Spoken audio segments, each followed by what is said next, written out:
Hi, my name's Dee, your Professor of Woo Woo, and welcome back to Sunchild Tarot, and welcome to the reading for Virgo, Sun, Moon, Rising, Venus. As a general reading rules apply as ever. So timing's far from absolute. You'll be able to tell if the reading is for you or if it's not, because there's a past and a present in the spread. I nearly said in the spell there. In the spread. But more importantly, what I would like you to do is ask a question prior to me reading the cards. So take a moment, think about all of the questions that are around you, focus on one of them, but just be aware that the cards will answer what they please and not what you and I think are necessarily the highest priorities. So be aware of all of them, but focus on one of them. It helps the process and it helps you understand if the reading is for you or if it isn't. Because the way I view my readings, they are going there for a specific person or people. It is not to take what resonates, it's take the lot or take nothing. So if I say something that doesn't make sense when it should do, as in the past or the present, then go and watch your rising sign. Go and watch the moon sign. In fact, always watch your rising sign. If you don't know what it is, if you're watching on YouTube, there's a link down there for getting yourself a birth chart. I think still in the description. I'll have to check. I'm still putting that in there. If you're watching on Instagram, go to AstroSeek. Go to, that's my favorite, astro.com, Nadia Shah's website, Stormy Grace's website. All the big names have all got websites. You can get yourself birth charts from them. So crack on so that you know your rising time. So I think I've waffled enough. I've given the disclaimer, haven't I? So bear in mind, this is not a personal tarot reading per se. It is reliant on your judgment to go, is that for me or is it not? And it's not even the reading that is the important bit for you. It is the thinking about the reading that is important for you. So it's the work should be occurring your side. Do not expect to be spoon-fed by the cards, because heck, I read them and they don't spoon feed me, you know. And I've been working with them over 30 years now. I've passed my 30th anniversary of reading cards. Right, so on YouTube, let me bring up the new camera. So here we can see the reading. There's a Celtic cross, a couple of oracle cards. We are clarifying with a second deck. So to start off with, let me get the boxes. We have the Tarot Apocalypsis, and then this is what I found on eBay over Christmas, which I was overjoyed because I didn't know it existed, the Supernatural Tarot. So there you go, YouTube, and there you go, Instagram. So your cameras are obviously can't exist in the same place, so I will try and hold cards up to both of you. Stay, don't collapse on me, please. Stay. Right. Okay, so we are starting where you are at the moment with the Six of Wands and the High Priestess for the situation that you're currently in. Now, the Six of Wands is a card of victory. The High Priestess is a card of wisdom.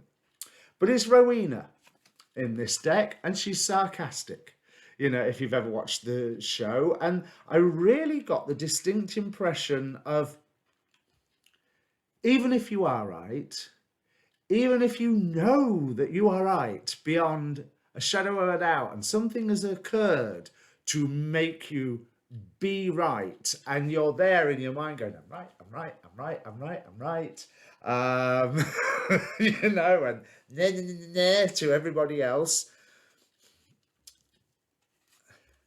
I'm not entirely sure that everybody else understands what you're talking about, or there may be some illusion that you are laboring under, because we have for how you feel Nine of Wands and Billy the Reaper as the Hierophant, but there's obviously that death aspect with Billy. So there's the Nine of Wands is a nearly there, nearly done it. Now that can be in either direction. You're nearly there in being proved right, or you are nearly there in understanding on how you're not. So there's an urge here, I want to say, to tread carefully, because what what opposes you is we have the moon and the King of Goblets. So let me show that to the Instagram as well. There you go. So I cannot remember who this. I think he's one of Crowley's lieutenants. This guy.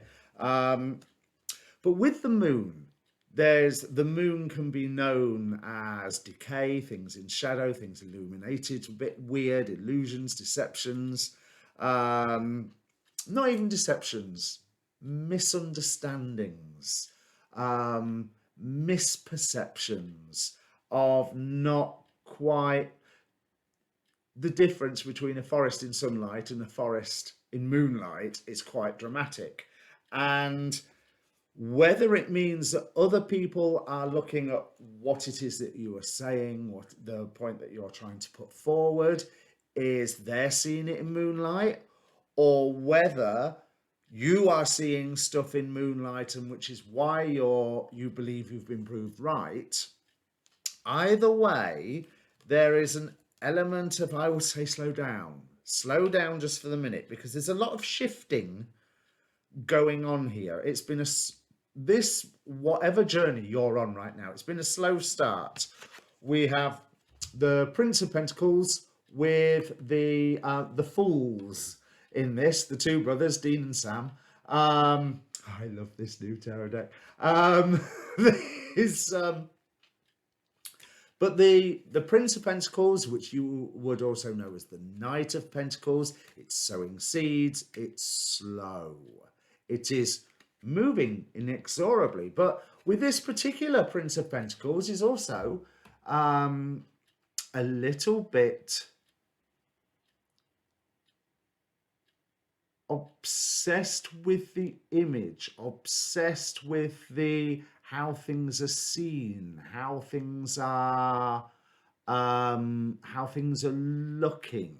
So I wonder with this Fools, that is it that you've recently moved into a whole new territory, and it's like when you suddenly get one of those jobs like I have, where you are a professional and you have to act in a professional manner, whatever that means, because there is a definition that tends to shift, not year by year, but decade by decade. What professionality is has, I would say, it's shifted. I can only speak from the 80s, when I was a teenager and I could see what was going on, and that definition of professional has shifted somewhat as to what is considered to be professional conduct, often in good ways, sometimes not so practical or common sense oriented. But there's being seen on this new start was as important as having the new start. But Spirit is bringing in a chance to level up. We have the Princess of Pentacles here, pregnant with new opportunity, but that equates to the Page of Pentacles, which is very much that level up, as in you are a beginner at a new higher level. I always say that it's like I've completed level 1 of the game and I'm now a beginner at level 2. Clarified nicely with the Sun. So there is a joy to be received in noticing that the standards have changed, that what is expected of you, it has come to a higher level. What you are capable of giving forward is coming to a higher level. Because what you have to work with here, which is, this is an interesting Six of Swords, so we're going to a better place, always a good one. And it's also letting go of baggage. If you think, who was it? It's probably Minnow Pond, because I watch a lot of his videos, who was saying about in the Rider-Waite deck, the woman and child in the boat, they've got no big belongings with them. They've got nothing with them. Here, it's quite a community of people. Let me bring that out for you, and then for you. There's quite a community of people in that boat, and notice there's that ice figure or a ghost figure or even water sprite or whatever it is that's staying behind. It almost looks to me like it's the Lady of the Lake, because she's holding a big sword and she looks like she's made of water or ice. Clarified by, again, Nine of Wands. There's that sense of being nearly there. But this time, it's someone sat down. So there's the wounded warrior archetype. There's an element of defending with the Nine of Wands. But there's also a moment of reflection before you get to grab hold of whatever this new beginning is. And the reason that I'm going with these particular interpretations are the oracle cards that I've got. Gaia with manifestation. So bringing something into being. So all this level up talking and all this, you've had a new start. It's almost, you started something, whether it was the planning or the early stages, and now you are presenting it to the world, and you're just like, look at what I've got to present to the world, because I'm right, I'm right, I'm right, I'm right, I'm right. There's an element of pride coming before a fall there.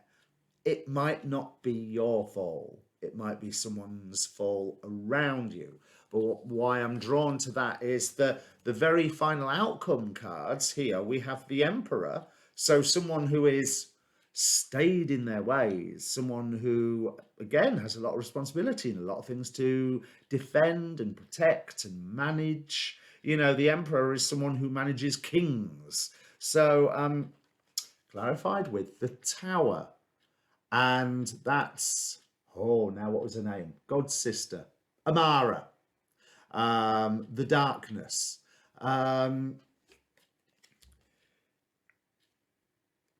But I also feel really good about that, because you could liken Amara to a certain extent to a Lilith character. And the Emperor is Aries, it's going ahead, it's doing something, it's taking a stand.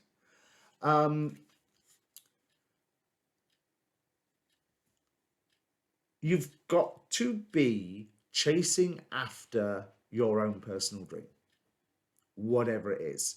I'm not sure that you are as right as what you think you are, and I am not sure that you are as wrong as other people necessarily think you are. But what is really important here is that you are following what you believe to be true. You are following what you feel inside that you actually want, but very much here being open to new information, being open to be able to not even shift your viewpoint, modify your approach, that which explains that rant I just gave about professionalism. Yes, you need to be able to modify your approach here, because if you are 100% right, but nobody else has a clue what you're talking about, and they think you're talking about something completely different, one, that's going to cause you stress and anxiety. It's going to end up people cutting you off. So you maybe need to modify your approach there to pull people along gently, to see not only are you right, but how you are right and why you are right, but not beating them over the head with it. Something I wouldn't know about. I love beating people over the head with I'm right. Which is not entirely true, but all of my friends will say it is. And they're wrong and I'm right. It's more of a comedy act than anything. But there is so much, you're worried about the stress that this can take, that this approach takes. But two cards wanted to come out of, what's it called? The Star Codes Astro Oracle, which is, actually, I really like this Oracle deck. At some point, I'll get around to putting Amazon affiliate links down in the description. I'll do it one day. So that you can find where to buy some of these decks. But we got Aquarius card, which here is representing collaboration, but of course that's collaboration of ideas, with Aquarius being the air sign. And we got the dignified card, strength, all about essential dignities of, is the planet in the right place? So are you in the right place? It's no good being right about how to cook a burger in a nation full of vegetarians. So, if you know you're in the right place, stick with it. If you are not in the right place, move along till you are in the right place. Use this moving energy. I think there is definitely, it feels like that you are right in what you are trying to achieve, but maybe in the wrong place, maybe people not understanding, or maybe you being under a veil of illusion and you need to get out from that veil of illusion. This is a really broad reading. I like to be more specific than this, really, but there's so many things going on in the sky currently, and in society currently, that I think maybe this really is a general reading this time, isn't it? Right, so the future that we're heading into, we have the Nine of Cups clarified by the Nine of Swords, which is an interesting dichotomy. You would say that they were polar opposites. Everything that you want or everything that you fear. There is always the point that getting everything that you want might be the same as getting everything that you fear. So there's that aspect to be taken into consideration. But with that collaboration card, what I want to say is, what you wish for, this desire that you are chasing after, and you should be chasing after it, it's leading you in the right direction, but you're gonna have to compromise. You're gonna have to work with somebody else. Let's face it, even if you are a sole trader, you work with your customers. They are saying, I want this, and you as the trader are saying, I can provide that. What specifications would you like? So there's this constant give and take with that Aquarius card and this strange polarity of Nine of Cups, Nine of Swords, total wish fulfillment, total fear, and stress and nightmares. But that's that vampire guy who was trapped with Dean in limbo for a while, that Dean befriended, I think. Oh, no, it's not. No, it's not. I can't. Oh, I can remember the guy's face. It's a really good picture. But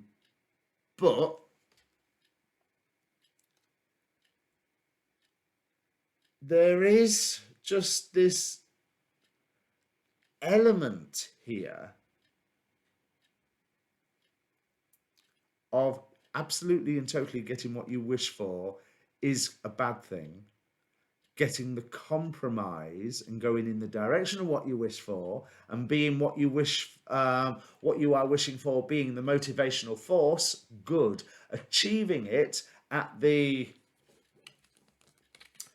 expense of others, whether it's others' feelings, whether it's others' practices, businesses, whether you're steamrolling them out of the way, whether it's a political thing. I mean, if it's a political thing, for example, I don't think the object is winning the argument.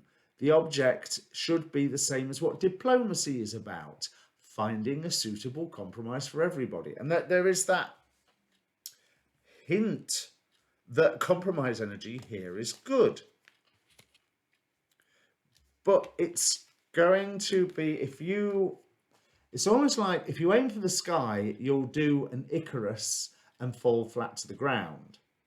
But if you take his father Daedalus's example of carefully, gently, knowing your limits, testing your limits, but knowing them, and then keep just pushing against them gently rather than barreling on through, then that way lies success. Otherwise, complete and utter total disaster.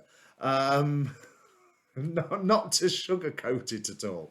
So how other people are affecting you, or how their attitudes are affecting your behavior. We've got the World and the Knight of Pentagrams. So again, there's that slowness. Now, you can be too slow on this. So you've got to allow that heart's desire to pull you forward, but you also need to have that compromise energy there. Otherwise, if you come here, Amara, the Tower with the Emperor, if you are too stubborn, the Tower happens. If you have that sense of compromise occurring, then I would invoke Amara's Lilith aspect, her creative aspect here. Amara is the darkness from which everything was born. And then the Emperor, as I said, he's the one who manages kings. He's the one who, he has a hefty responsibility. I feel quite good about that, because I like that there's a certain shamanic element with this Emperor card, with the various creatures wandering around him. He's stood holding the Wheel of Fortune. He's got the goat behind him, the eagle flying above him. There's a sense of having the larger view, of being able to reach those hard to reach places, having a structure, goat, Capricorn, and the Wheel of Fortune with his hand on it, saying that he can turn that wheel himself. He doesn't get turned by the wheel. So I really like this. But to sum it up, in the answer to your question, if you're still listening and if this is still your reading, full steam ahead, yes. Chase after your heart's desire, yes. Be prepared to not quite get all of it.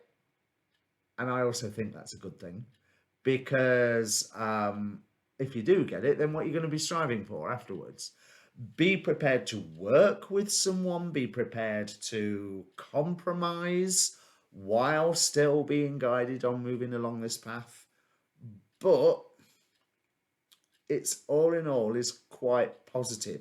Just I do want to say there's that, remember, pride comes before a fall here. Be aware that there's a lot of illusion and a lot of deception. And, well, I mean, let's face it, we live in the age of misinformation.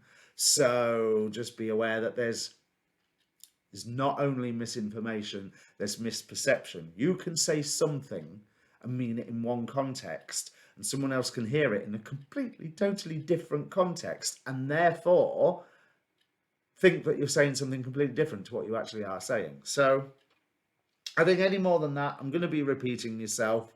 So if the reading is, well, if the reading is for you, tell me why in the comments if you want to. There's certainly all this recently new beginning energies going on here. Obviously, like, share, subscribe, follow, tick, love heart, whatever platform you're watching this on, YouTube, BitChute, Odyssey. Just for all my viewers on and for the live stream on Instagram, you can also find me on BitChute and on Odyssey. The details are You'll have to go through YouTube to get it. That I've got a link tree somewhere. It's either in my Instagram bio or it's on the YouTube channel itself. And for everybody else, yeah, come and see us. Come and see us on all the platforms. There was a disturbing video this morning by Cam White saying that TikTok and Instagram are cracking down on tarot. So hey, nice knowing you, Instagram. It was nice to be here on like the few readings that I managed to channel live. Live stream. But yeah, I'm waffling now. Have a great time, Leo. Eyes on the prize, definitely, but be prepared to compromise. So, BitChute, Odyssey, YouTube, I will say goodbye to you. Cheers.